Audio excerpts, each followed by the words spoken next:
Three,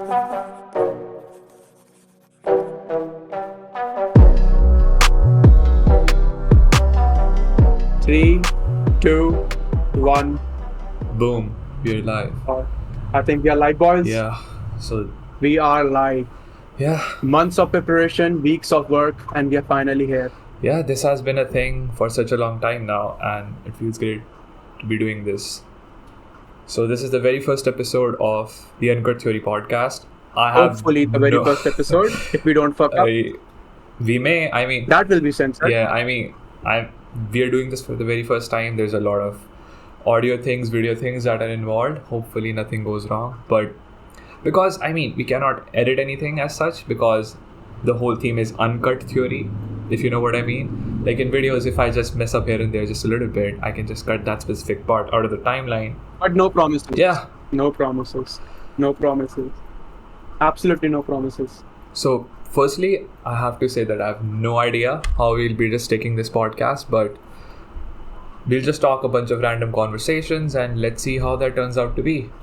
So, let's first of all start with the fact that how long we have been waiting. I mean, I don't even have any But idea. First, should we introduce ourselves maybe to the audience, unknowing audience that knows you most probably, but doesn't know me, who I am? You may if you wish to. Because technically speaking, this is your first time revealing your face. I think you should be the one introducing me. Yeah, so we both live in New Delhi. We want to do YouTube for quite a long time now. I've been making YouTube videos for about a year or so. And Yep. maybe you're watching me coming from my channel, so you would probably be aware of me, who I am, where I study, what I do. I'm an engineering student and I'm doing computer science, by the way. I'm in my second year, all that college side of things. But on YouTube, on this side, we like making videos and, filmmaking. Especially me, I'm also more on the side of self-improvement. That's kind of like my niche on YouTube, at least as of now.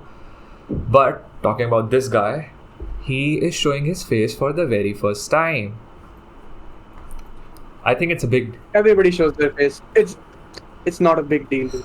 It's actually not a big deal. Because Think about it. So he has a YouTube channel too. He hasn't been like that consistent like I was. But yeah, he does make quality videos. And he has been making for about 6 to 8 months at this point, I guess. About, okay. So he hasn't shown his face. Like, that's kind of like the style of his video. Even though we are not technically live, but like suppose 1% if we were, there's really no going back because that footage is up on the internet. People can just, crop it out of the video, post it somewhere they wish to, and boom. I mean, that's how people even get cancelled on the internet these days. Absolutely. This is the essence of this podcast. We will try our very, very, very best to cut as little as content as we can. We don't want any clips or any cuts in this video, basically in this podcast. Yeah. That was our goal. That was the original concept behind UnCut Theory. Yeah, actually, even just throwing some more light on that topic, one of the things that I personally notice is the fact that a lot of people in India don't really do podcasts live. Like, if you look at the people who are really successful on the podcast side of things, the very first name that comes in your head is Joe Rogan. I mean, the guy is doing for past 8 or 9 years. He has 2,000 something episodes. Absolutely. And one of the major reasons, and I've actually thought about this quite a lot in the past couple of days because we were also starting our own podcast. One of the things that has really caught me thinking is the fact that one of the major reasons he's quite successful on this particular platform is because he's truthful about the things that he's doing, and he likes to have conversation uncut. Like, even if you go back in the past when the Spotify deal wasn't made, I mean, the guy was doing live podcast on Apple Podcasts. Yeah, Joe Rogan was pretty unhinged. I believe he had a 10-minute delay on his live podcast. Yeah. In case something really bad goes, really bad happens. In fact, something very offensive happens on his stream. For sure. But nonetheless, he was very unhinged. He was everything goes on my podcast, as long as it's not pretty offensive against YouTube guide of community terms, etc., etc. Yeah. As long as his personal, when I have watched a couple of episodes, of course, the Elon Musk one, on which he smoke marijuana and stuff. Yeah. So like I was like, oh, this guy is pretty unhinged for having like, but then I found out that, yeah, he records in LA. LA is like, okay, you can do whatever you want Yeah. in terms of like drug use, etc. Yeah. But I was the first time I watched his podcast. The first one I watched was obviously the Elon Musk. I was like, whoa, this guy is pretty unhinged for like inviting such a high profile guest and having him smoke and giving like offering him marijuana live. Yeah. And one of the things that I was think like- nobody noticed in that specific podcast, because I also started watching. And he's very open about his he's very open about Joe Rogan specifically. He's very open about his guests. Yeah. Like For he sure. he won't confine himself to a certain people. He will challenge other podcasts as well, other people as well, to come to his podcast, confront him live, talk to him live, debate, discuss, etc. Anything. Yeah. From all walks, all spheres of life. Yeah, I think this is something that the television was probably missing too. I mean, if you look at the conversations and interviews that were pretty much happening on television for like the last 50 plus years, since like 16s and 70s, like from the time when televisions came into fashion, it was the fact that the conversations that they specifically had on television were just like scripted. And even if it, let's say, like wasn't scripted and it was like well polished, made with cinema cameras, all that kind of stuff, you know, you were just looking at the snippets of the specific conversation and you were not really having a raw conversation. And that was something that the audience was probably missing. Because let's say if I'm listening to somebody who I really admire in some sense, let's say that's probably the reason why I'm listening to that particular individual, I really want to hear him live most of the time. But that does not happen at all with television. And I think that's probably the reason why podcasts became so successful in the past couple of years. Yeah, I think that's the entire reason behind stuff like Twitch streaming or live streaming in general. Then and like the biggest issue in I think about live content is parasocial relationships. For sure. And the reason a parasocial relationship exists between a streamer or a chatter, basically, is there is such a good, such a healthy component and such a live component of chatting. You can interact live with the person you are watching. Yeah, for sure. If you told that like in a guy in 80s, like you can talk to someone who is on TV, he would fucking laugh at you. Yeah, for sure. That would be censored again. Yeah. He would actually laugh at you. Mostly everybody who is like making money off of podcasts these days is making money through like either they are exclusive to a specific platform like the way Rogan did, and there is so many podcasts these days who are exclusive to Spotify. And even on top of that, I mean, Clips is just an amazing source to make money on podcasts. But I think for us, especially speaking, the primary reason for us making podcasts is not because we're gonna like make money and stuff. Because I mean, let's be honest, we are not monetized. Let's make it's not even the issue of, and I don't think this podcast will be monetized unless like God forbid we have like I don't think some either, kind of miracle light blessing us from the heavens. Yeah. There you go. 10K subscribers on the first day. Something but like I that. don't think crazy that will happens. happen. So yeah, absolutely. I think the only feasible that will not happen. That will not happen. I mean, it may, but at least as far as I'm concerned, I'm not expecting that to happen anywhere soon, because I mean that's absolutely like a miracle, like 1 in a million chance, something insane like that. Especially with if you come expecting a miracle, if you are expecting a miracle in these kind of scenarios, you upload your first video and you think like you'll get 1 million views, something, you will be disappointed, believe me. I mean, you should like lower your expectations to a certain degree, I think. I mean, expect disappointments and you won't be disappointed. Temper them, not lower, temper them. Yeah. Temper. I think temper is a better word in that scenario. Yeah. Because at least making YouTube videos for a while, I have pretty much come to the conclusion that it's a really like a long-term investment that one has to make in order to be really successful on that particular platform, because it takes a lot of time, and it's the whole game is about consistency and just, you know, pushing yourself out there on the platform, because success on that platform is unlikely to occur unless you just like keep pushing yourself. I mean, if you know what I'm saying. And it's probably the hardest thing and the most underrated thing that people talk about. People talk about like, hey, you need to be consistent on the platform, but they don't objectively mean anything out of that particular conversation, if you know what I mean. So I think that's a big issue specifically with starting anything, I guess, even a business in some sense. You don't really get any returns in the beginning, but I mean, you're just betting on the future that maybe someday you'll get some returns. You will most likely operate in the operate in loss. Even in YouTube. YouTube is a business. We treat it as a business. Especially treats it as a business. To some degree I do so. And you will operate in a loss at the start. Yeah, but I think in the long run if you want to start, if you actually want to start like a professional, full-blown professional, first and foremost, you need good lighting, you need camera. Veer is still operating without a camera. I'm operating still without a camera, but my content differs. So he actually requires a camera, and he's been looking forward to buying a camera for the longest time.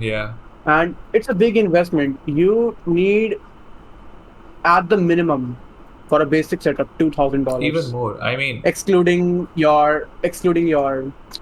I mean, even more. The PC like, you're gonna work on, or a good editing machine would just like cost you $1,000 straight away. Then $400 for a good smartphone. Excluding that, assuming you already have a good PC which you can edit videos on. I mean, a good microphone will like cost you $50, and a good mouse, monitor. Absolutely.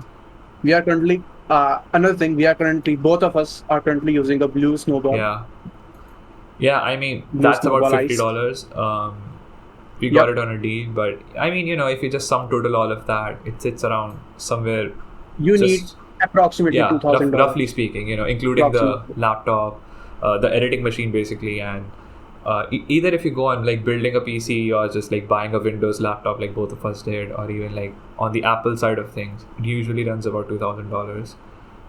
Assuming you don't live in a country where the things are like inflated in some sense, the price inflation is just so high. Like in India, it's for Apple products. Russia. That's a bad thing. In some sense, it is. Absolutely. Yeah, I mean, these are tech is kind of expensive in India. Yeah, for sure. I mean, it's not the problem about the fact that things are expensive. I think it's rather the problem that people really don't make a lot of money in comparison to most first world countries. If you know what I mean, like that's the other thing. Prices are mostly uniform. I take Apple as like kind of a benchmark because again it's Apple, and even after the resale value on any Apple product is phenomenal. First of all, sure. My dad had an iPhone like in 2013, iPhone 3, something like that. It would probably like 3G or 3GS. He brought it from the US. He brought it from the US, and like we resold it here, and it had a phenomenal, like almost the same price. He bought it from the US. For sure. Which is insane to think about. Like we used that phone for like 3 to 4 years, and phenomenal. I think it all goes down to Apple having such a good product, overpriced, but good nonetheless. I mean, the overpriced part of it is like debatable to a certain degree because if you look at the long-term side of things, most people don't do it that way. But let's say if you buy a new iPhone 13, let's say these days, I mean, you can get it off a good deal in the next couple of months because the Apple events would be rolling in and you would have the next iPhone. I think it would be iPhone 14 probably. At least I'm hoping. So let's say you get it off $700-$800. I think that's the price of mini, and you use it for 4 years, which is a good enough time period, let's say. So, and after that 4-year time period, you sell it for, let's say, at the least $200, which even though I think it's like quite less, you'd probably even be able to sell it for more in that specific case. But let's say you're able to sell it for $200. So the effective total price of that specific product is $600, and you used it for 4 years. So that's 600 divided by 4, that is $150. So it's $150 a year to use that specific product. And I don't know. Yep, absolutely. Yeah, the thing you're mentioning, Apple has just recently launched, I don't know, this is an uninitiated conversation. This was not pre-planned. Apple has like, in the last week or so, Apple has launched their hardware subscription policy or hardware subscription plan, in which you just pay like a monthly fee to use an iPhone hardware, not any software, hardware. I think stuff like iCloud, etc., would be included in that hardware package. You can buy that subscription and they will cycle through all the iPhones. Yeah. Basically, iPhone 14 comes, your iPhone 13 will be replaced with your iPhone 14. You I have no idea about basically return the iPhone 13. You can return the iPhone 13, you'll get the new iPhone 14. And when like iPhone 15 or something releases, you can basically exchange free of cost. But you have to pay that subscription fee. I don't know what's the price point on that, but I think it's a pretty good policy regarding managing e-waste and etc. Because people tend to iPhone users, anybody who uses iPhone as, I think, somewhat of a disposable income, and they tend to buy iPhones, but they don't do anything about the previous iPhone, which mostly goes to the bin or generates e-waste. So I think in that regard, this is kind of a good thing. Yeah. Also, you can pay, like, taking into consideration. But also it depends on the price. If you are paying like $1,000 a month, I don't think that. I think it of would course, be 1,000. If that's a thing. I mean, first of all, I'm not aware about this specific thing, but let's say if that's like genuinely a thing that Apple is doing, that would sit around to be $20-30 a month at max. I don't think it should be more than that. You disagree? Almost a year, right? No. It takes almost a year for a new iPhone to come, right? I hope it should be at least almost like a year. $20-30 or so. So I think $50. $50 per month. Easy. It's Apple. So that because would be around it's 600. not just the hardware. I think they will probably bundle it with iCloud, etc. Apple Music, iMovies, Apple TV, etc. I have no idea, first of all, about this thing. I mean, it's a pretty new thing. I have no idea about this. But I think it's a step in a good step in a good direction on Apple's side, because the e-waste, I can just believe how much e-waste Apple generates. Yeah, for sure. I mean, that's a thing that you also need to take in consideration, because a lot of these companies don't really think about e-waste. I mean, I don't know why, but they just don't seem to think about it. And I mean, they do to a certain degree, but it's not like their first preference in some sense. They don't really. When I think about companies in these regards, regarding environmentally, like every company has a certain environmental, like, responsibility, you can say. For sure. They have a responsibility towards the environment, that they need to use the environment, not even touch it. That's impossible. If you want to make a product on such a mass scale, you need to tamper with the environment somewhat. Yeah, for sure, 100%. But you need to do it in a sustainable way. Yeah.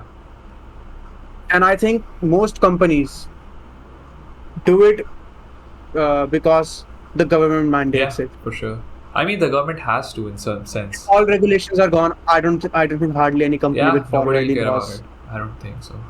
Absolutely. I mean, there's also like tax cutoffs and tax rebates and such. I don't think that kind of works, because most companies probably spend more money trying to use their resources sustainably, according to regulation. Like think e-waste. The government dictates that you need to collect e-waste in a certain way or dispose of it in a certain way that doesn't harm the environment, but the company will incur a cost if they add extra steps or extra processes to their disposal. Yeah. And I don't think the disposal or the tax rebate that the government gives is enough to cover up the cost for the extra processes and disposal. Again, I don't have any hard numbers to show you, but I think that's kind of because you look into the papers. The thing I know is like companies always try to circumvent environmental regulations somehow, one way or the another. Yeah. Also, one of the things that I've been thinking about quite a lot is the fact that there's no really as such a sustainable thing if you objectively think about it, because you're just making an exchange for something that's not really that abundant. Let's say, and that's actually a good initiative to some degree, but let's say if certain companies stop using plastic, which a lot of companies are doing these days, you don't see plastic these days in their packaging and stuff. So they're using some other material as a replacement for plastic. So you're not really, quote unquote, sustainably doing anything extra. It's just the fact that you're using something that's like less harmful to a certain degree. And even like a lot of environmentalists and climate change activists really talk about the fact that how, one of the major ways of reducing e-waste and doing all of this is like we should stop using it. I mean, it does not objectively make sense because you can't do that. I won't name anybody, but like most of the climate change activists themselves would just go home and use their iPhones and turn on the air conditioning or the heater depending on where they live, and use their cars and live in isolated place and all that kind of stuff. I mean, you just again I think I don't think we can call those people hypocrites. No, because I'm not even calling when them you hypocrites. think about it, you cannot, absolutely cannot, because again, climate change is thinking about the future. It's not about the present. We are living in the present. If we just stop all operations, the nature, climate change is all about that we need to leave Earth at a place that if for some reason the human civilization think of like nuclear holocaust or something like that, and the human civilization just ceases to exist, nature or Earth by its own virtue should be able to recover itself and come back to a former state.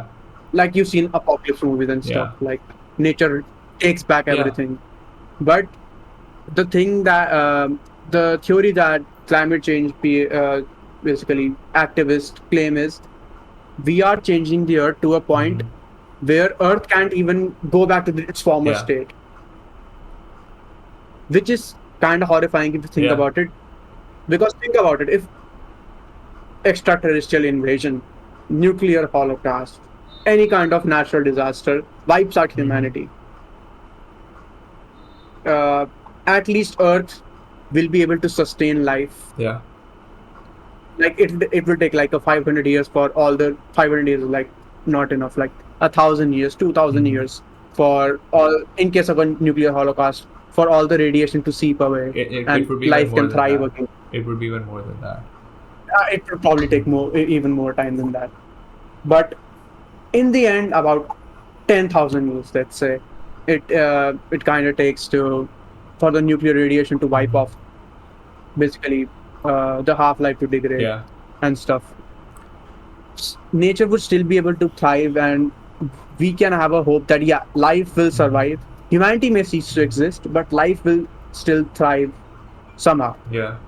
But what climate change activists are proposing is that if we continue our exploitation, there will be a point where Earth will not be able to return to its former state. We will be locked in a state where Earth cannot go back to its former state because it will be so disfigured in that case. And that's one of the things which I think is a horrifying scenario. Like, think about it. That's one of the things that has really, got me thinking, because if you objectively think about it, I don't think there's any possible way as such to like go back. If you really think about it, like how can we go back? There is. It's called a nuclear weapon. Back to the Stone Age. But Albert Einstein famously said World War IV will be fought with sticks. I know that conversation. He was like, World War III would be nukes and World War IV would be fought with sticks. Sticks. I'm quite aware about that. But But I doubt even World War IV will be fought by bacteria, because nothing else would be left on the face of the earth. Yeah, for sure. Considering how much nuclear payload countries have these days. Yeah, it's kind of like a bit ridiculous in some sense, if you really think about it.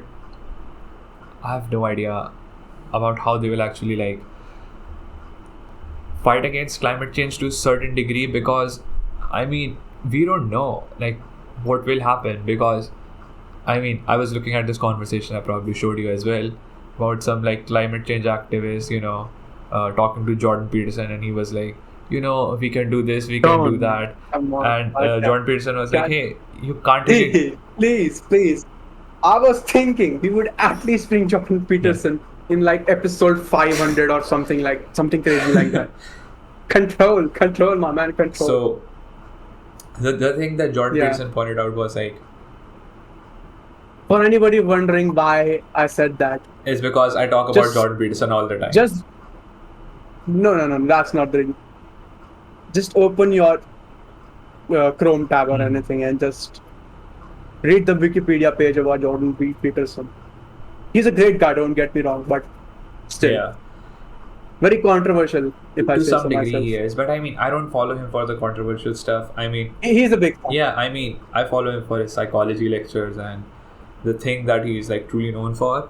But the thing that I was saying was that one of the things that Jordan Peterson talked about, and that really caught me thinking to a certain degree, was the fact that if you look at the problems that we can solve and we try to objectively construct a solution, it rather turns out to be a super complex problem. Because I mean, the analogy that he gave was like, if you ask somebody, how is tomorrow going to be from today? He would say, some of the things that I'm doing today will happen tomorrow as well. So, maybe 7 out of 10 things will be the same and 2 or 3 would be different. But if you ask the same individual, how is next week going to be from tomorrow?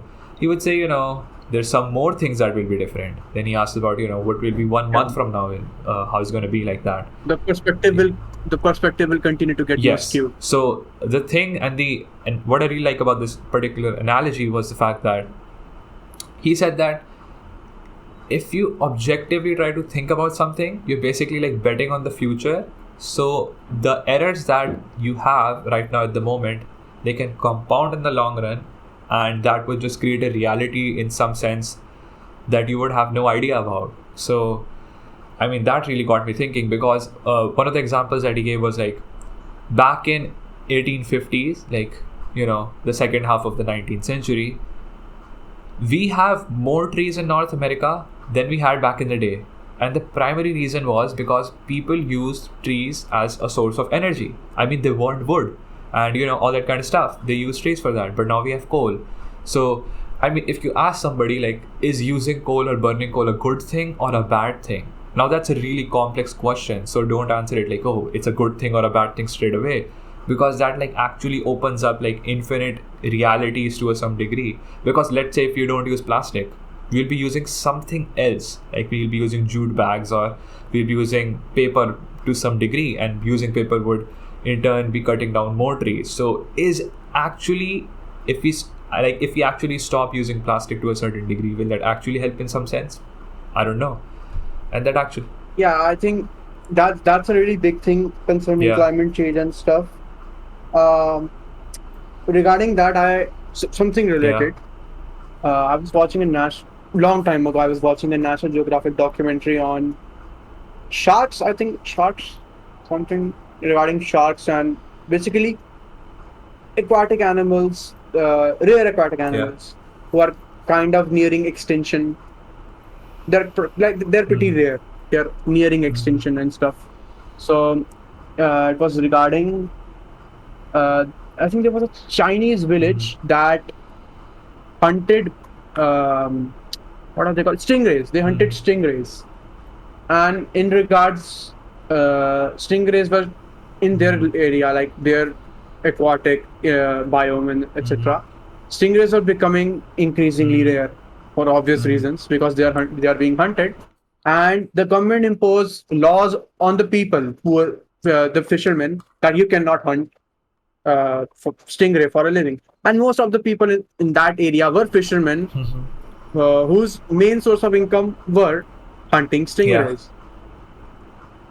So basically, the government restricted, again, I'm putting it out again, it's been a really long time since I saw that documentary, and some facts may be here and there. So if you have watched the documentary recently, let me know what's the name, because I would like to rewatch it, and just tell me what things I got wrong. because I probably Yeah, will and also a get some disclaimer, things like wrong. when we're talking about something like this, we didn't like learn the statistics, so in case we are Yeah, wrong, yeah. you can just Everything is yeah, alleged until and unless we tell yeah, you that we know the yeah, facts, we have the yeah, numbers, and if we have, we will probably link yeah, it in the yeah, comment yeah, or in the for sure. description. Yeah, so continue. Yeah, absolutely. Because so this is kind of the first episode, so we didn't do any kind of research because we are obviously Yeah, the whole purpose of some it is dumb like we are guys. having a raw conversation. Absolutely, no Yeah. conversation. Maybe yeah. So it's kind of not our thing to extensively research something because we want the conversation to flow rather than following a set script or Yeah, something. for sure. Yeah, so back to our topic. Back to our topic. They impose laws on the poor fishermen that they cannot hunt stingrays. So basically, what happened? The the fishermen just suffered, but in a activist, basically a marine biologist, came um, came to the village and proposed rather than having because the stingrays were still being hunted illegally because the fishermen need to put food on their table. Of course, they're gonna still fish. Yeah. They are not just gonna give up their only source of income. So the problem wasn't solved, and they were hunting more than they should because once you take anything out of Yeah. regulation, it basically if it makes something illegal, it becomes out of regulation. It's more difficult to control it, Yeah. basically. So at first they were like, okay, you can only hunt like 2 mantises per day, something. Again, I don't know the exact statistics, but now because it was made illegal and they were doing it illegally, they didn't have that restriction. So the problem got worse. So marine biologists came and proposed rather than having you people absolutely just give up fishing, why don't you switch to why don't you switch to like tourism or aquatic tourism like snorkeling, where because you have because you are fishermen, you can swim, you know the seas well, you know how the animals behave. Why don't start like a underwater tourism or like kind of a snorkeling uh, basically underwater tour where you have scuba equipment, scuba dive basically, where you can basically, and like he proposed that idea, and like after a year or so, everybody there was basically, it became a tourist, and the village did pretty well. So it was kind of like a happy story. But when you think about it, the main takeaway from the story was don't take away choices, give Yeah. choice. For sure. This if you're gonna impose a restriction or take away something, at least give something people in return. The thing he was mentioning that okay, if you're gonna take away plastics, okay, we just took away plastics. This laptop here is made out of plastic. These headphones here are made out of plastic. What are you gonna give up like thousands years of literally 100 years of technology? Give up 100 years of technology that we worked so hard for, just so we can just give up plastics. What about the technology we currently have? Again, we have to find a replacement, and it's not like we haven't find a replacement. The plastics we have nowadays are smarter. If you think about it, they are uh, companies, because of regulation or their own goodwill, are finding ways to recycle plastic, make plastic, and reuse plastic more efficiently. And that even goes for innovation. If you think about it, again, if a person comes up with a way to make plastics without plastics that can be biodegradable, with something like this exists, Yeah. but it's not like perfect. Again, speaking out of my ass, I just read a headline somewhere a year ago or something that biodegradable plastics exist, but it's not very popular and it's not very efficient. But if somebody makes an actually good biodegradable plastic that degrades when it want, basically you don't want anything to degrade anytime you want. We want basically the issue with biodegradable plastic is if it's gonna degrade while it's being used, which kind of defeats the purpose of using plastic, because plastic is known for its chemical resilience and like biological resilience. Like it cannot be affected by bacteria and such. It cannot be eaten by bacteria or fungi and such. So it kind of defeats the purpose. But if somebody creates a way basically to treat plastic in a way that it becomes biodegradable, like you take a plastic and you put it through some kind of a chemical process or any kind of process and make it biodegradable, that guy is gonna win a Nobel. Yeah, for sure. Pretty simple. That guy is actually gonna win a Nobel. But that will actually take a serious amount of time to practically execute. Yeah, again, you can chemically degrade a, but again, you can chemically degrade a plastic, but it takes a lot of chemicals, lot of energy, and the chemicals themselves produce a lot of waste. So again, a sustainable way. If somebody finds a sustainable, cheap, effective way which can be mass produced to degrade plastic, that guy's gonna win Nobel. Easy. For sure. I mean, a similar thing happened in California like a couple of years ago. I was watching, I think it was Nawal Ravikant's podcast with Tim Ferriss, where they talked about the same issue. I think, I may be wrong, but it was like Nawal Ravikant who talked about this. No, it wasn't plastic, it was about water and the water shortage that they have in California. So in most parts of California, they had like issues of water, where water used to like run out on the weekends, and they basically requested all the residents to not use shower after a particular period of time. Like it was specifically in the evening on the weekends. So Nawal Ravikant talked about how, I think it was imposed or it was an idea that he was, proposing in that specific podcast. He talked about the vast majority of the water that's being used is actually being used by the farmers for agriculture and irrigation purposes, all that kind of stuff. So he was like, if you increase the price of water by just a little bit for the average consumer and by a whole lot for such people like them who are using it to a certain degree, most people that are doing farming in California will be forced to leave out and go to some other state where they actually don't have water shortage. So that's actually a good solution. But of course, like, that's not possible in all parts of the world. I mean, I cannot imagine that ever happening in India, because I mean, you just have like agriculture is I mean, we can have a lot of issues specifically in that. Again, the farmers aren't doing very well, so I don't think we can impose such a strict. But again, rainfall is pretty good in India in that regard. Again, it's getting personal from personal. We both of us live in Delhi. We don't travel much. I have never lived outside of Delhi. He has for 3 years or so, but mostly it has been New Delhi. Rainfall is in India is getting scarce. Climate change, go figure. Yeah, but it's still like okay, I would say, compared to other countries. Most of the world, in comparison to most of the world, it's just much better still right here. Because in other countries, again, monsoon is a thing. It mostly like depends on geographical location and a billion other factors that are actually out of your control. I mean, you can only blame climate change to a certain degree, but I mean, you cannot constructively come up to be good enough conclusion. Stuff's changing. What can I say? Yeah. So I mean, that's a big problem in that particular regard.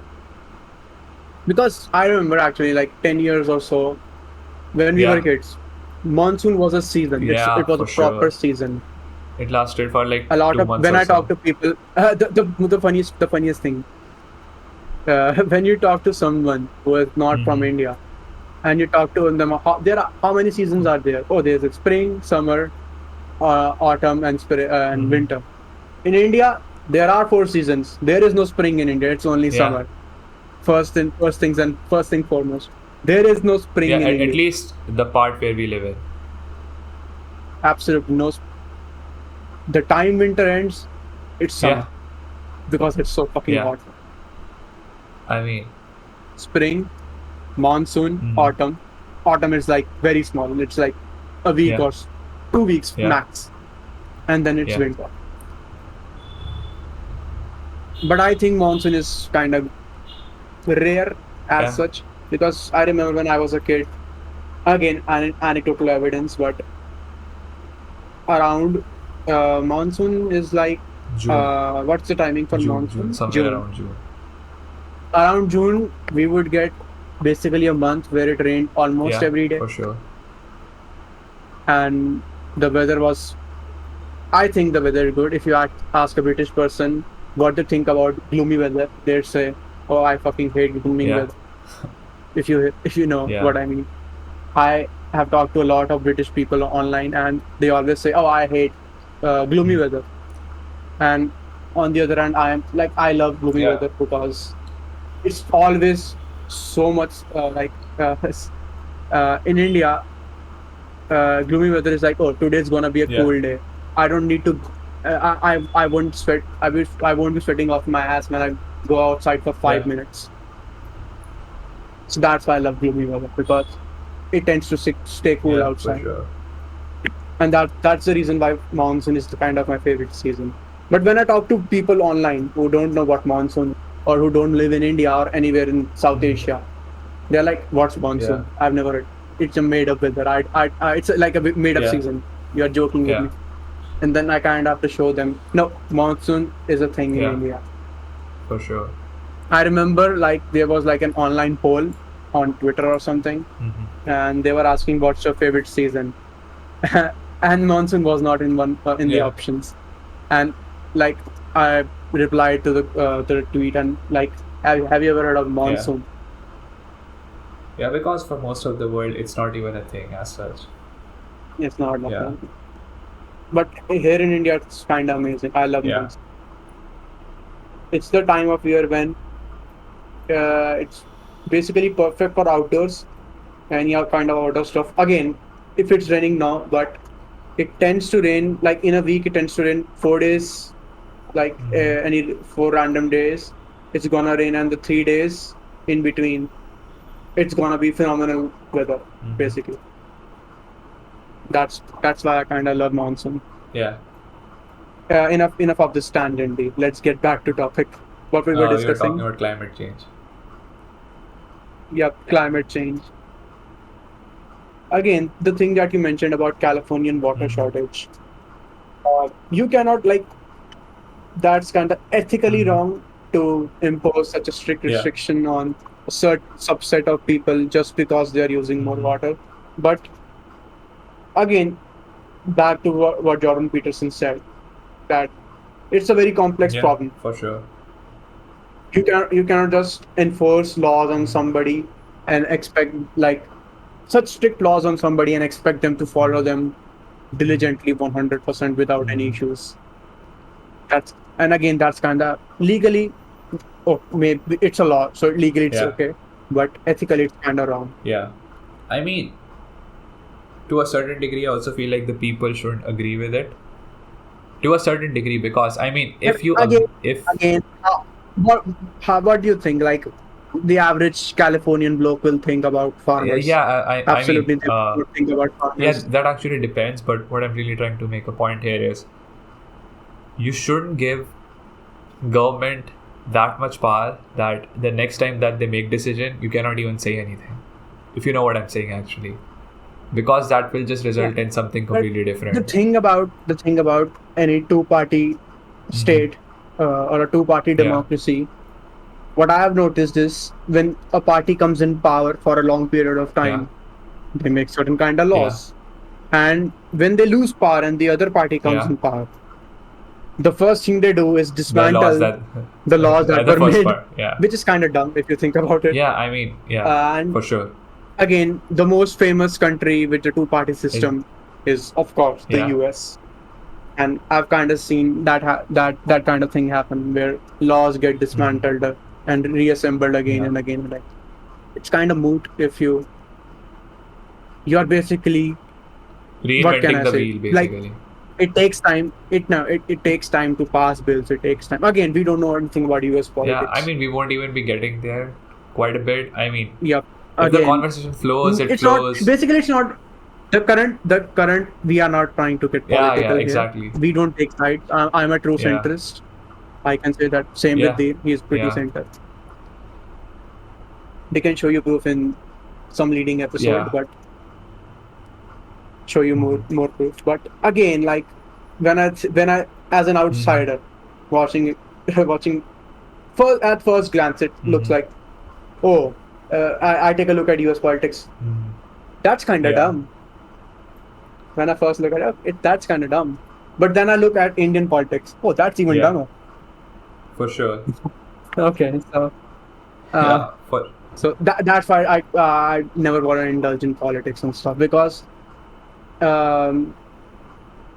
again, like, it's not just about, oh, if you said something wrong, you're gonna get cancelled. Oh, no, it's not just about that. When you align yourself politically, people tend to judge you at the first sight without looking more into what you're talking Yeah. about. And I think that's a very big reason why Jordan Peterson is misunderstood. Because people look at him through a political lens and kind of laser eye him or hyper focus on those specific Yeah, topics. for sure. And they kind of like try to align him to a political spectrum, which I think if somebody doesn't want to get aligned to a political spectrum, again, everybody lies somewhere on the political spectrum.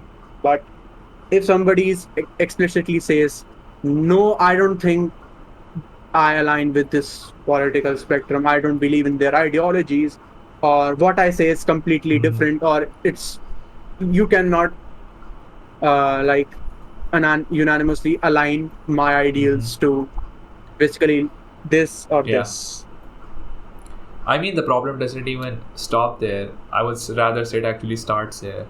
The two things that I came up with just now in like the past 5 to 10 seconds was that the very first problem would be the moment you actually talk about something like that, people will expect you to give your opinions the next time as well. That's the first problem, and you will sort of like build that kind of reputation. You create just that persona. You create when you politically align yourself to here or there, you are basically bound to it. If you wanna, again, people are different. Even change people with are time. unique. People even change. They even sure. change. So if somebody thinks, oh, I kind of like these stuff, this stuff more, but this stuff is also good. No, that's wrong. That cannot happen. For sure. You are a hypocrite. For sure. But in reality, people are different. People, again, if someone, again, it depends on your socio-economic background too. If some kind of laws are made against your occupation or what you do, or it kind of harms you in some way, of course, if you're gonna be against it, that's human nature. You're gonna be against that, because it's human nature. You don't want to see loss or failure for yourself or anything that creates an obstacle for you. You don't want to see it. That's kind of wrong. And you are stuck. Even if you say, okay, I believe in this ideology or I follow this side, so it should be correct. Even if it's kind of creating obstacles in my path, on my career, on my job, who cares? Like, again, no, you care. You care subconsciously. You care. You absolutely care. Yeah, I mean, that's even a bigger problem, because let's say if you publicly disclose that you align with the left or the right or this ideology or that ideology.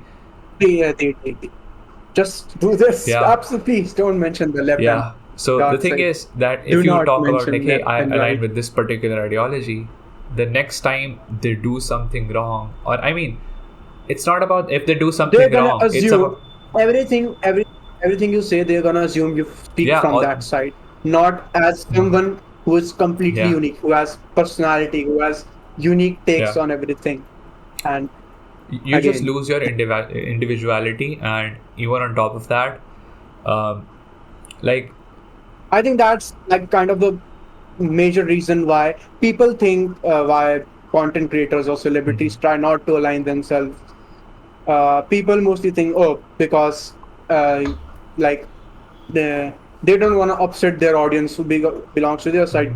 I think that's a part of it, but I think the major thing is they become, once you say you are this or this, you're basically restricted to that place. If you say anything else, again, that's cancellation, kind of. Like people say you are a hypocrite and stuff, which is like, no, people are unique. It doesn't mean if you are this side or this side, that means you're only restricted to those sides. Your opinions can vary depending upon who you are, where you come from, and where you want to go. I mean, also, you have to just pretty much defend them all the time. For example, if you align with a particular... Absolutely. This is another thing. But again, if you politically align yourself, people think you have an obligation to defend that side, which is absolutely BS. Yeah, because I mean, like every coin has two sides. There would be certain things about a particular ideology that you must have aligned with in the past, and now you publicly disclose that, hey, I just aligned with this particular ideology. Now there, things on the other side of the coin that you probably don't even agree with. Again, but now you have to defend it. Again, because you have publicly disclosed. Again, that kind of thing. I didn't make the ideology. I just choose to follow it. I can only tell you why I like the ideology and why. But I cannot defend the ideology at its core. For sure. Because I didn't make the principles. Maybe if I have a very deep understanding, maybe I can and if I have like extensive knowledge about that subject, maybe. But I don't think anybody has an obligation to defend until and unless you are trying to staple it on somebody else. For sure. Like you are forcing it upon others. Then again, first of all, you should not do that. And if you're doing it, you should have a solid reasoning behind why you should follow this ideology. For sure. If you think that your ideology is great or the school of thought that you follow is very good and you think it can better somebody, and if you're trying to force or trying to have someone reason with your school of thought, then you basically that's the only case scenario where you should defend if you want to. For sure. Basically, that's the only point where defending your school of thought or your own ideology, it can be your own, it can be somebody else, you're just following it. But that's the only scenario where defending is kind of acceptable and expected. Yeah, for sure. But I mean, I just try my best to not go on that side of things for the obvious reasons. Same. But if we just explained why we don't want to go on that side. I mean, I hope people understand what we're trying to say. Because end of the day, if the conversation flows on that side of the things, we cannot really objectively do anything. We cannot really come up to a constructive conclusion in that specific sense. But I would try my best to never go on that side of things. Same. That's kind of the underlying reason why we were kind of like, oh, do we want to start this podcast or do we want to wait it out or think more about it? But we were at some point we were like, maybe that's like just an excuse we made up in our heads. For sure. Also, one of the things that I was thinking about a lot lately in the past week or so was the fact that, like, I mean, if anybody watches my channel, they would know that I like talk a lot about productivity and all that kind of stuff. But I was like, at what point of time should we actually even stop thinking about productivity and stuff? Because I mean, there's a lot of people who also, hate that side of things, and they're like, oh, you're just promoting hustle culture in some sense or that kind of stuff. So it's like, yeah, I think again, like speaking about in that regards, again, I'm not a very productive person myself, but I once in a while I take a page out of Peter's book and try to become more productive. In that sense, the people, when I see somebody who is like peddling productivity or promoting productivity, I think they kind of need, because you cannot successfully convince someone or teach someone how to be productive without experimenting with everything. Yeah, for sure. like when thinking about like a time management system, there are like there are hundreds of systems, and you need to test out maybe half of them to make a hybrid system that works for you. And if you are making a system that's tailored to you, or you're trying to teach someone how can you tailor your own system of time management, you yourself need to experiment with a lot of with a lot of time management system, and that kind of takes time. And if you are being productive in your if you are peddling productivity, or if you are teaching someone how to be productive, if you yourself are not productive to a certain extent. And again, the thing that again, I would agree that some people try to push in hustle culture a lot, like you should do a job also, you should also take a part-time job, you should also do a side business. It's not possible for everybody. People have responsibilities.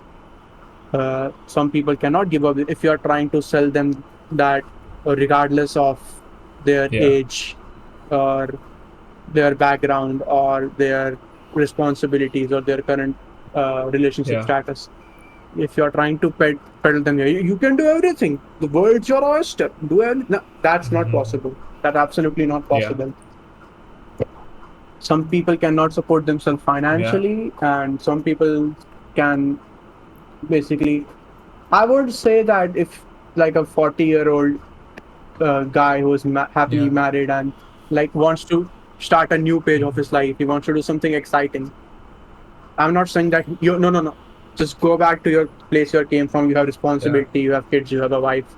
You have a family to take care of. I'm not gonna go and say no. You cannot do this. Of course, and that's where productivity comes in.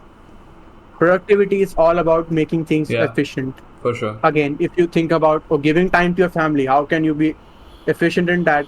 Of course, that's a different kind of thing. You can only apply productivity to so many things. You cannot apply productivity to, I will spend time with my family productively. I don't think that kind of makes sense. For sure. Or I'll read a book to my child, or I'll go watch a movie with my family productively. Again, it doesn't change the fact that the movie is going to be 2 hours long, regardless of what you do. I think it's rather about. But you can be productive in other scenarios. You can, if you again, assuming that you need time to do. You need time to do something or experiment with something new. You can be more productive at work. You can be more productive with your house chores, like going to buy grocery. Okay, I need to save some time. I have a meeting with my boss, or I want to work on my side project. Why not just order my grocery online and save some time? Stuff like that. You can be productive in that sense. You can manage your time more efficiently and basically allot time to your side hustle. I think that's where productivity shines the most. Also, another thing that I've been thinking about quite a lot in regards to this specific conversation is the fact that a lot of times when you really try to optimize certain systems, you forget about the problems that will happen. For example, if I just think about hey, I'm going to make these many videos a week, which by the way I've done in the past, one of the things that I have begun to notice is the fact that your creativity really just goes down the drain, because your whole main objective was just to push videos further, and you just tie yourself to that specific range only, where you just master a specific set of skills and you just forget about everything that has to go in regards to a billion different things that you can probably master too. I mean, I don't know, I have no idea. I've been doing this for about a year or so, and this is something that really concerns me to a certain degree, that at what point should I actually stop thinking about optimizing systems and doing a bunch of that kind of stuff? Because even with regards to YouTube videos and stuff, when was the last time when I sat down and intentionally wrote a script or intentionally just shot a bunch of B-roll, let's say? I cannot remember in the past 3 or 4 months. I didn't do that. I mean, maybe here and there just a little bit, but not that much. So that was something that I was thinking about quite a bit. Even though I've been posting more frequently than I ever was in like the past year or so, I've been posting like a video a week for past 8 or 9 weeks at this point, without missing any upload at all whatsoever. So that was something that really got me thinking to a certain degree, and in some sense it does make sense too. Yeah, I think the simple answer is, as long as you're making content, you need to experiment with it. For sure. Like the best example, a simple example that I can give you is one of my favorite YouTubers, Linus Tech Tips, Linus Sebastian. That guy's whole life is tech. I think he said so himself that tech is kind of his life. Tech is kind of his life, and as long as he's making content and as long tech is on his mind, he's gonna make videos about that. Tech is his content, basically. Yeah. Everybody, the first tech channel that you think about, personally, I think about Linus Tech Tips. Yeah. That guy makes, of course, he has a whole production team now, but I've been kind of following him, not super long ago, but still when he was not kinda alone, you can say. He had a couple of editors, you can say. Not. Yeah. Again, he never like publicly mentioned when he started. Like, I don't know when he started the company, but I've been following him for quite a lot, I would say. But again, it begs the question simply that if you are interested in something, or if you really like something and you're making content about it, how far are you gonna make content about that specific thing? And the simple answer is, as long as it suits you. But again, that's the thing. His name is Linus. Again, back to the example. His name is Linus Tech Tips. What happens when he is not interested in tech? I mean, burnout. That was the one thing that I'm actually concerned about too. Burnout is, again, I think you can tackle burnout specifically in your case by making variety content or always trying new things. But you won't. Again, the other thing that you're mentioning, how long? Again, the thing that begs the question. Okay, I'm infinitely passionate about this specific topic, and I'm making content about this specific topic. But how far should I explore this topic? Not the content itself. You can make content on a single topic by having just a little bit knowledge about that, and not like exploring the knowledge further, and you can still make content out of this much knowledge. Again, you will expand your knowledge if you're making content about that specific topic. But if think about, if somebody is interested in physics, he doesn't need to have a PhD in physics to basically make content about physics on YouTube. Yeah. He can still have first high school knowledge about physics, basically high school knowledge about like high school physics, and still talk about physics passionately and still have a similar education value to a person who is making a video, who has a PhD degree in physics and is making video about physics on YouTube. But again, if you are making videos about from your point of understanding, which is this much knowledge, you still need to research. Maybe somebody who has PhD needs to do less research, but your knowledge is still ever expanding because you're researching about a certain topic. The thing that's creating issue for you is, where do I stop this knowledge? Because in your case, you are passively and actively learning about your topic. You are using your time management applications for yourself, not just for content. You're using it for yourself, and you're increasing your knowledge about them actively. But by making videos about them, you are increasing your knowledge passively. For sure. When you are making a video about Obsidian, your first thought is not about how my knowledge about Obsidian is increasing. Your first and foremost priority is how I can make such a video that my audience can understand what I am understanding. Okay. That's your first priority. And when you think about it, that where do I stop? Where does my knowledge stop? I think again it's related to passion and it's about your forte.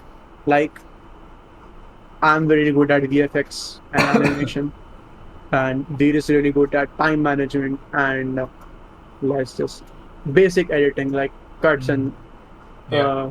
cuts and basic transitions because he's really fast. The kind of a project that takes me 4 hours will probably take him an hour or so on DaVinci. I use Premiere because I'm a fool. Uh, that aside, Yeah. your it's about not how many skills I can master or how many skills I can have. It's about is it good enough for me? Yeah. Okay, maybe your current skills are good. Maybe your skills about your skills in lighting, camera work, cinematography, editing is good enough currently. Yeah. But when your scale increases, you need to adjust Yeah. accordingly. For sure. Again, let's just say you can. What we are talking about is like personal stuff, not like personal stuff. Just advice I give to him frequently. Again, if I'm not a professional YouTuber, he is not a professional YouTuber. We make money out of this profession, maybe someday. Yeah. But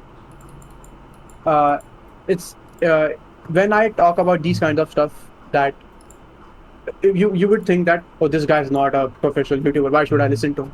Yes, you should not listen to me. You should listen to someone that has more experience in this field and is an actual professional in this field. He can be anybody. He can be any YouTuber who is successful, over 1 million subs, even 100K Yeah. subs. He's kind of a professional if he's making sustainable money out of that project or content. He's a professional. That's the definition of a professional. What I'm telling you is kind of the cumulative knowledge I have acquired over watching years of YouTube and following a lot of YouTube. Yeah. Every once in a while, every YouTuber will make a video regarding how he makes content, how does YouTube work, and I follow. I've been watching you. First and foremost, why I'm not productive. The most biggest and foremost reason is I watch 30 hours of YouTube every week. Which is insane. First and foremost, I watch like 30 hours of YouTube every week, and I've been watching since like the inception of time. Let's just say 2012. I would say I've been watching YouTube, For me, it would be like 2014. maybe. and and again the weekly hours vary, but what I'm telling you is basically what I learned from other YouTubers. Once in a while, every YouTuber will make a video about their workflow, how they handle criticism, basically how does YouTube work, and I do my most sincere job of compiling these for myself first and foremost, for myself, so that when I start my content creation career, I can use these things to avoid unnecessary issues. Basically, let's just say unnecessary issues. For sure. That could be like production halts, burnouts, cancellations, etc., etc. Yeah, I mean, there's a billion Why things. repeat them? Why repeat the mistake when you can just learn from For others? sure. Yeah. And when and again, not every content creator is not the same. A YouTube animator who draws animations or animatics has a different workflow or has a different structure to somebody who makes cinema like films and short films and vlogs and stuff. Their workflow is entirely different. How they approach YouTube is entirely different, and that's kind of the cumulative knowledge that 30 hours a week that I waste / spend, mostly waste, as kind of a use. For sure. And again, absolutely, like it back to your question, it kind of depends upon how you want to scale up your things. If you if in the future you want to expand it into a company like Linus Media Group, like like Linus Tech Tips did, your workflow will be entirely different. Absolutely. At that point, you are not just handling your YouTube channel, you are handling your employees' payout, your rent. There are a million things. Basically, running a business, simple as that. For sure. But if you want to take a more traditional content creator route, and by tradition I literally mean like how old is content creation? The inception of YouTube or when YouTube started monetization. So approximately 10 years. So the best example I can give is, of course, PewDiePie. Absolutely. He's like the definition of YouTuber, I would say. I mean, when you use the word YouTuber, the very first phase that comes in your head is PewDiePie. He's kind of synonymous with the word YouTuber. And he took the kind of a traditional route, a very passive route, which, no offense, nobody, like, I'm not urging anybody to like just start a YouTube channel when it grows like 10 million plus. Just start a company on based on that YouTube channel. Again, it depends upon your workflow. If your style is very casual, that may not go well with your followers. If your style is extremely casual, again, maybe you can find a work around it. But you can maybe you can find a workaround and still have that casual style. And again, the most casual YouTuber I can think of is Moist Critical. That guy still has 10 million subs and he runs a company. He has a company. And if you think about like if you look at any of his videos have remained absolutely the same. Like he started YouTube 13 years ago or something.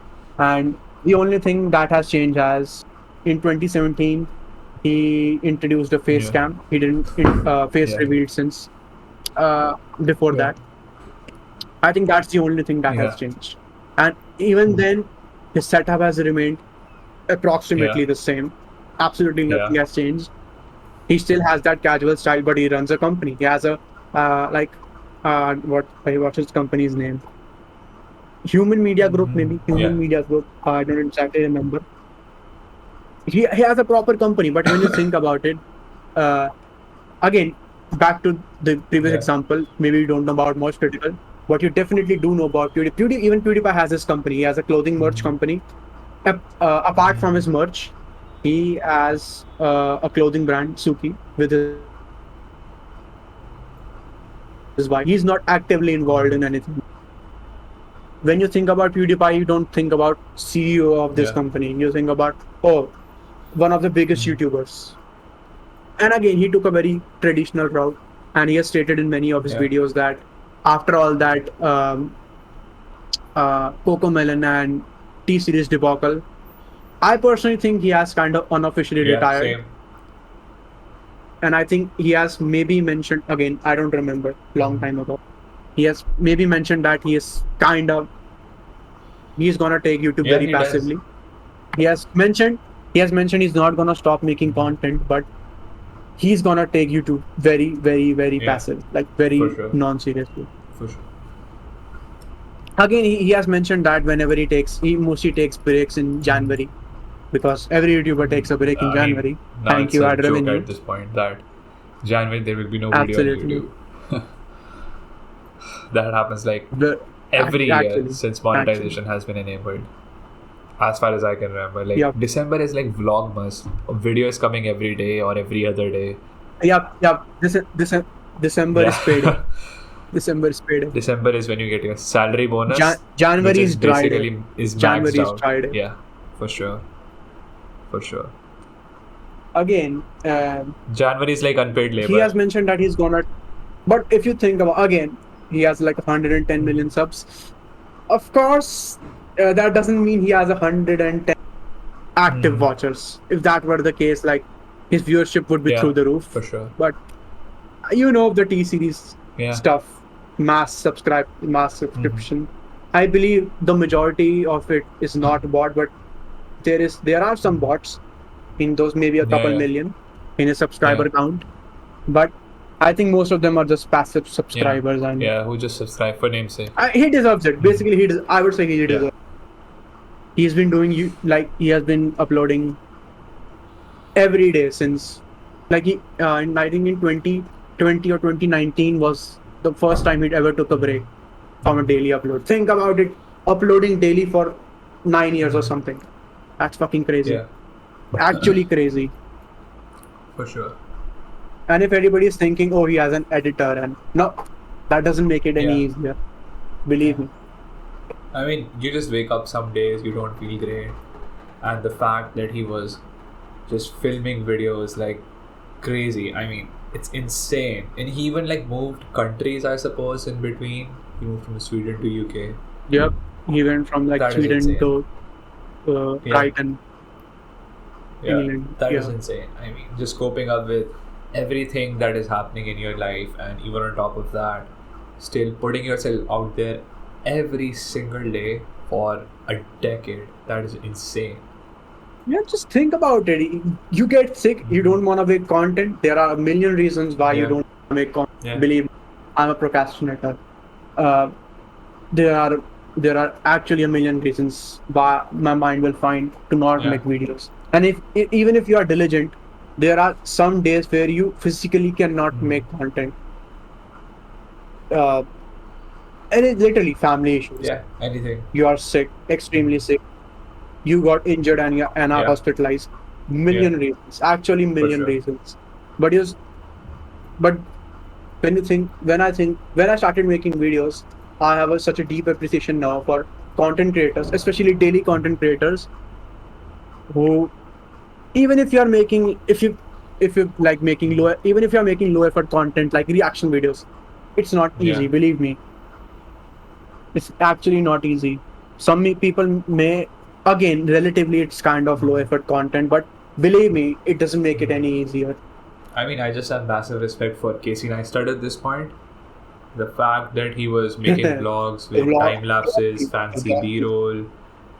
He was the OG Yeah, blogger. yeah. Believe me, he was Yeah, the OG for blogger. sure. He was the Yeah. trend starter. I mean, the moment you think about the word blogger, the very first face that pops up in your head is Casey Neistat. Casey Neistat. It is insane. I mean, I have bad respect for that guy. I mean, he had drone shots, time lapses, fancy B-roll, fancy editing, a couple of Before they were masks, popular. text animations. I mean, every single thing that you can imagine, it was there in his vlogs. It was just there. Even with action cams like GoPros or DJI Osmo, I think they were even there back in the day. And it is insane. It is insane to even think about how he was practically doing that. People have met him over these years passing by, and they just do not understand how he was doing all of that. It is absolutely insane. I think you mentioned it long time ago. He actually made a video of his day, how he passes Yeah. his day. And I was absolutely blown away by the fact that guy only works on his YouTube like in the last 2 4 hours hours. of 4 basically hours. his day. 4 hours a day. 4 Yeah. hours per day. 4 hours a day on his Yeah. YouTube. Think about it. It is insane. 4 hours a day on YouTube. Yeah. Every day you're making a video. Just YouTube. Yeah. 4 hours a day. And you're making basically a vlog every day. Yeah. Just think about all the travel you Yeah. have to do just to capture the Yeah. footage. Forget about editing it. And when he showed his schedule, majority of his time was with his family or Company. his company or That his he had back company in the day. or his business, and only 4 hours on YouTube. And that man basically shook the trending charts on YouTube. I actually remember, like, I've been watching since like 2012. After the initial Casey Neistat boom, every YouTuber wanted to have their own like Yeah. vlogging channel. Many YouTubers I watch have especially gone out of their way vlogging to channel. mention Yeah. that yes, we were inspired by Yeah. Casey Neistat and we wanted to make a vlog similar in a similar Yeah, vein to for his. sure. For sure. Absolutely. Like, there are some trendsetters. I mean, yeah. You can say You just develop like he was a trendsetter. insane amount of appreciation for those guys who have done an insane amount of work in that specific regard, you can sort of say. Daily content is absolutely crazy. Daily It's content insane. blows me away. Yeah. I mean, I would never do daily. I mean, I'm pretty sure about this. Even with YouTube shorts and stuff, I cannot. It is impossible. Daily content is when as a single person who is making a video, when I think about daily content, the first thing that comes to my mind is compromise. I'm compromising my quality and the length of the video for quantity. That's the first thing that comes to my mind. But when then I think about, okay, Casey Neistat made daily content, became a trendsetter, and he only gave like 4 hours a day. Maybe it's an excuse, but again, some people are just built different. Get good. What can I say? I still till date have no idea how he did that. It is insane. I mean, we have better computers now. We can edit faster. We can do everything. Even smartphone cameras are just so much better now. But still, it just does not mathematically make sense how he did that. I'm telling you, it all comes back to productivity. I mean, he was just hyper efficient with his time and what he was doing. I mean, it is insane. It is absolutely insane. He even started daily vlogging again back in 2020. But he did it for like 10-15 days, something like that. Even though he didn't have any intent as such for daily vlogging. I mean, he mentioned in the 3rd or 4th vlog only that he won't vlog it daily. He'll just do it until he feels like it and a bunch of that kind of stuff. But yeah, it does not make sense. It does not make sense at all. It is insane.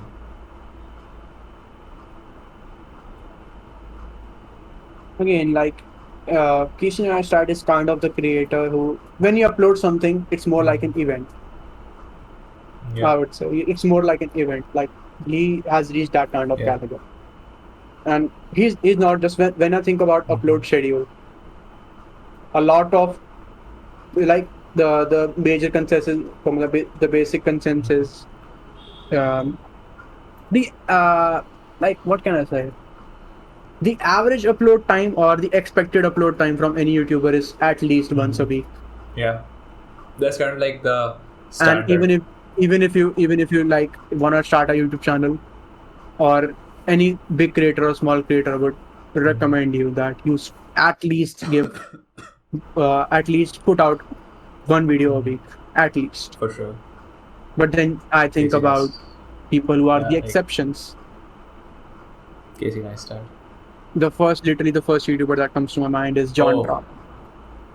He's kind of an OG YouTuber, and like he uploads really slowly. Another one is Internet Historian. But the production quality in both of those cases is absolutely off the roof. Production qualities are insane, are absolutely through the roof and insane. I mean, even with guys like Peter McKinnon, Peter McKinnon in his like first year, I think he made 180 videos or something like that, and he got like 1 million subs in like first 9 or 10 months. That is insane. And look at the production quality of Peter McKinnon. That just like blows my skull off. Again, if you can't capture them with quality, just basically if you can't capture them with quantity, just capture them with quality. For sure, 100%. And I mean, a lot of people don't assume it, but these guys also do a lot of stuff behind the camera. People just assume that they only have a life on camera and that's all they have to do, but there's like a million other things. I think that's the general consensus regarding what people think about YouTubers. For sure. The only thing they have is they themselves and the camera. For sure. But again, I would disagree. I've been proven wrong again and again. Like, again, there are a lot of YouTubers who you would never think they have a business running, or they have some kind of side hustle, or any kind of thing except YouTube.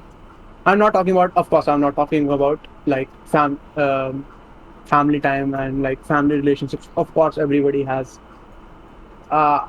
If any YouTuber is, again, you cannot judge any YouTuber depending upon how he spends time with, because they're not gonna publish it. It's as simple as that. If you think about, this YouTuber is uploading daily, so he's probably not a good husband, not a good wife, stuff like that, because all our time is being devoted to YouTube, or all his or her time is being devoted to YouTube or content creation. But when you think about it, it's kind of same Yeah. as a job. For sure. You are basically giving 9 to 5, 8 hours of your week to a job, and then you're coming back to your family. But the issue is people, again, it's kind of a like the stereotype YouTubers fall into. People assume that YouTubers are narcissists and they are very self-contained. That is why people assume that, oh, basically this person is giving all their time to the screen or making content. That's why, hence, they are not a good partner, or they are not a good parent, etc., etc., etc. Yeah. And I think what I'm mentioning is, again, you cannot tell. Actually, you cannot tell what happens behind the camera. It's absolutely a different thing. The best example I could give is Twitch streaming, because when you think about how much time you can devote on YouTube per day, let's say, you can absolutely, this conversation, I can absolutely just record this conversation, do nothing. We are gonna do a lot in terms of production. Don't worry, we are gonna do a lot. But I can just upload this straight to YouTube and just forget about it, and it would take like 2 hours of my out of my day. But when you think about Twitch streaming, it's a whole different thing. Like people do endurance streams for 36 hours for sure, non-stop, without sleep. Sometimes mostly with sleep, but sometimes without sleep. And I'm absolutely blown away how they're pulling that off. What kind of magic are you using? Sure. Where are you pulling that stamina from? I have no idea. I mean, that's kind of insane. Again, that kind of gives you a perspective of what's happening behind the scenes, because an average streamer streams about 8 hours a day, which is like a third of a day. Think about it.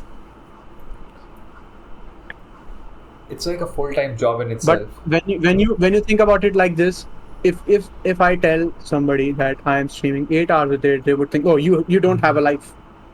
If you're spending that much time in front of a computer, you don't have a life. But these people don't understand. When somebody goes to a job for 9 to 5, that's the exact same thing we are doing. They are spending 8 hours in front of a computer. But it's different because they're doing a job. It's just not that easy for the average person to comprehend how they actually do what they're doing, because a lot of times you don't really think about that whole equation and how they're like managing every little aspect of their life. Again, people think, oh, this guy streamed for 12 hours. He must not have a life. Absolutely, he doesn't have a life. All he does is sit in front of a computer. He is probably alone, has no family. His family has left him, or he probably lives in his mother's basement, something like. But think about an employee that's like working minimum wage, not like minimum wage, that's working an office job on a mediocre wage and is doing overtime. And especially if you're in India, it's fucking unpaid. So it's mostly unpaid. What can I say? It's most overpaid. Overtime in India is mostly unpaid. I mean, the term doesn't even exist. I think so. That's a big issue in particular. But that you're not throwing away your life for that. For sure. But when you compare average income between a streamer and an office worker, that is like 20 times. Again, at least. Average is kind of skewed. Average is kind of skewed because the top 1,000 streamers make like million plus. Easy. 100%. Median, but again, what I like about content creation, the best thing, you are your own master. For sure. And I will leave it at that. It's pretty self-explanatory. I will leave it at that. For sure. I am my own master. I want to work when I want to work. I don't want to wake up at 4 a.m., go to gym, then like eat breakfast and prepare. I just want to wake up at 2 p.m. For sure. That's my excuse for doing content creation. For sure. 100%. I couldn't agree more.